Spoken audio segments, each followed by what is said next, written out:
नमस्कार. परभणी जिल्हा मध्यवर्ती बँक दिव्यांग, वयोवृद्ध, विधवा सर्व पेन्शनधारक यांची पगार वितरित केली जाते. परंतु दिव्यांगाच्या पासबुकावर एंट्री दिली जात नाही. दर महिन्याला पैसे कपात केले जातात. 1000 रुपये डिपॉझिट ठेवा म्हणून सक्ती केली जाते.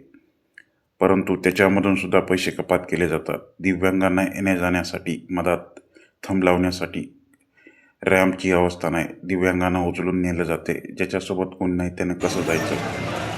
जिल्हा मध्यवर्ती बँकेचा हा असा कार्यक्रम स्वतः तुम्ही डोळ्यानं पाहू शकता. आणि दिव्यांगाकडून पैसे कपात करून त्यांच्या पासबुकवर एंट्रीसुद्धा दिली जात नाही.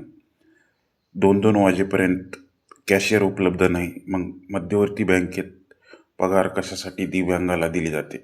वाटप करण्याचे अधिकार हे बंद करावेत. आम्हाला इतर बँक उपलब्ध करून द्यावी. स्लिप भरून दिली तू? हो, किती वाजता भरून दिली? 11 वाजता.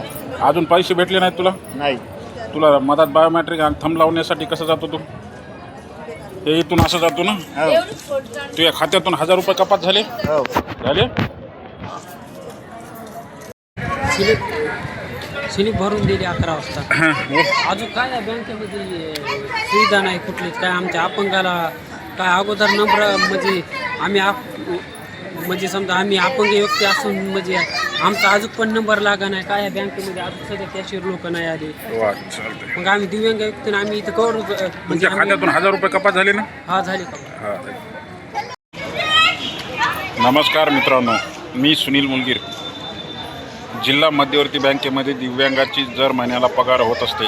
परंतु इथे सकाळी 10 वाजल्यापासून दिव्यांग, वृद्ध, विधवा हे सर्वच पेन्शनधारक येऊन बसलेत. परंतु जिल्हा मध्यवर्तीच्या ढसाळ कार्यक्रमामुळे आज दिव्यांगांना 1 वाजत आला तरी अजून कॅशियरसुद्धा उपलब्ध नाही. आणि दिव्यांगाच्या खात्यातून 1000 रुपये कपात करतात.